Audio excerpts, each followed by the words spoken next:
Welcome back to another video और आपका आज स्वागत है।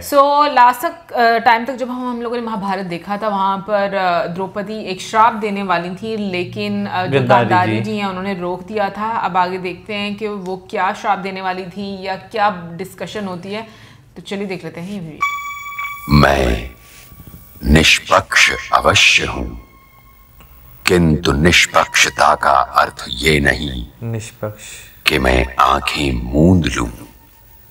यद्यपि ये जगह आंखें मूंद लेने ही की है।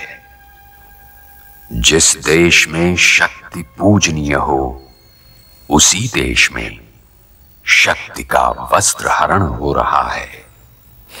मैं इस नारी अपमान का साक्षी हूं, किंतु भारत की नारी अपमानों को चुपचाप सहन करने के लिए जन्म नहीं लेती। इसलिए वो द्रौपदी वाक्य फिर सुनिए, जो आज भी मेरे गलियारों में गूंज रहा है और सदैव गूंजता रहेगा।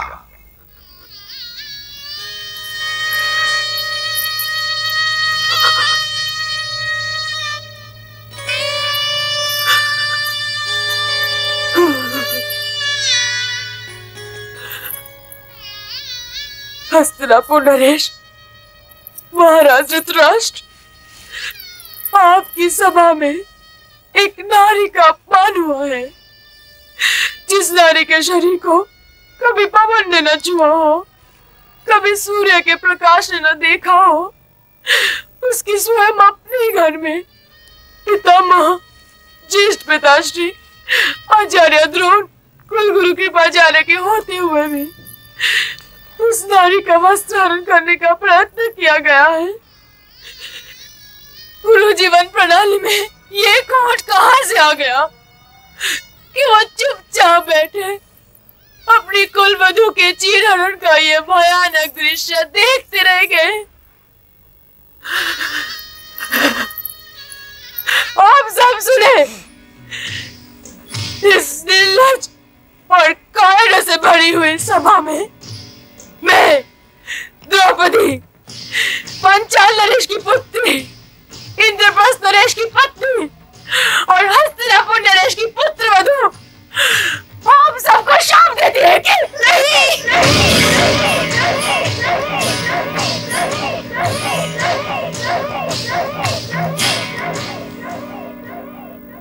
नहीं पुत्री। दासी, मुझे मेरी पुत्रवधू द्रौपदी के पास ले चलो।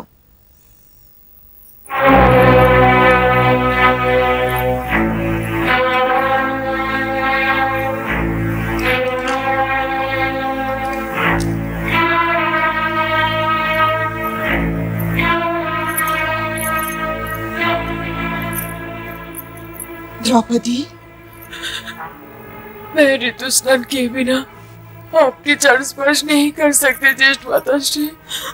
पुत्री, मेरी पुत्री, ना पुत्री,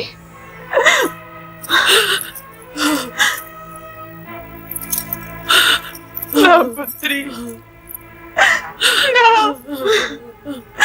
ना ना रो। दुर्योधन! जी माताश्री। भाभी का वस्त्र हरण तो करवा चुका, अब दुशासन से कह कि वो तेरी मां गांधारी का वस्त्र हरण करे। चुप क्यों है निर्लज्ज? आदेश दे अपने भाई को। प्रातः शकुनी कहिए अपने प्रिय भांजे से कि मां का एक कहना तो मान ले।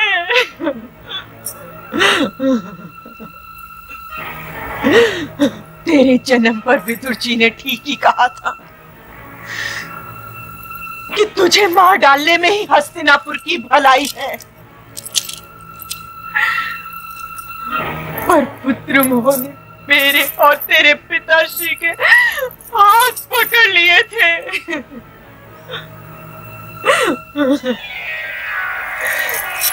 यदि उस दिन हमने विदुर जी का कहा मान लिया होता तो तेरे कारण ये भरतवंशियों अपमानित न हुआ होता।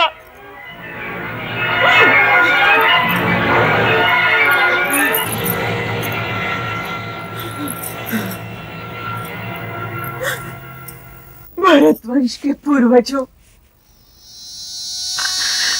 आपकी ये कुलवधु गांधारी आपसे हाथ जोड़कर क्षमा मांगती है कि इस वंश के अपमान का अंकुर मेरी ही कोख से फूटा है।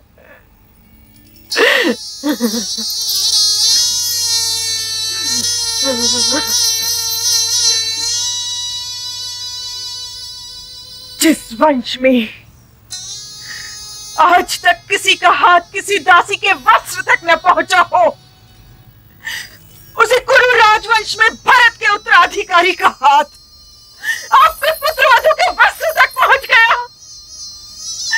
और आपने कुछ न कहा।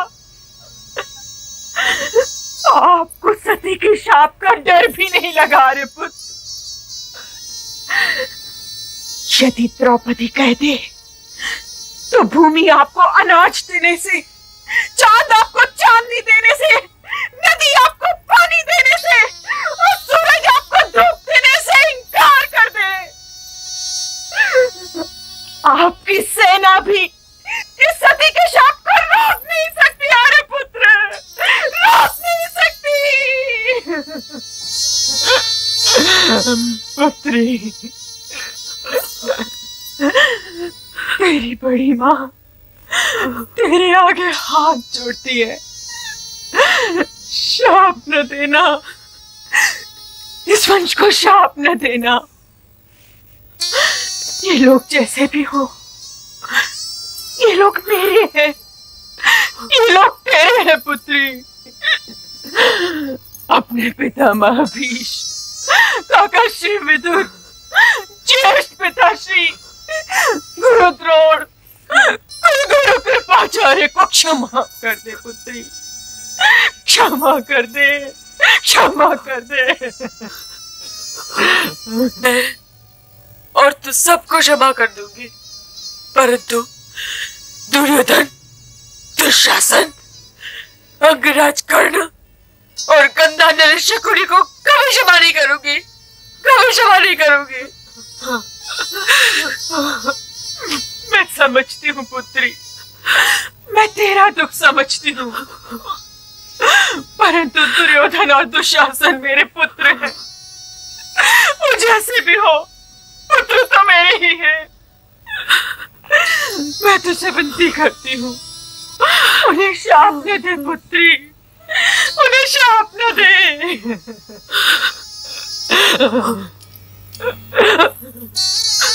आप भी कुछ कहिए आर्य पुत्र।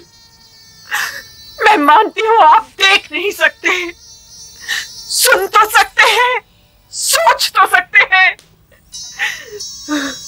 हाँ, गांधारी ठीक कह रही है। मैं देख तो नहीं सकता, पर सुन तो सकता हूं, सोच तो सकता हूं। मैं अपने पूर्वजों पितामह भीष्म, आचार्य द्रोण और कृपाचार्य को और अपने प्रिय पांडवों और कुलवधु द्रौपदी को साक्षी मानकर ये कह रहा हूं कि मैं इसी योग्य हूं कि इस देश का वर्तमान और भविष्य मुझे कभी क्षमा ना करे।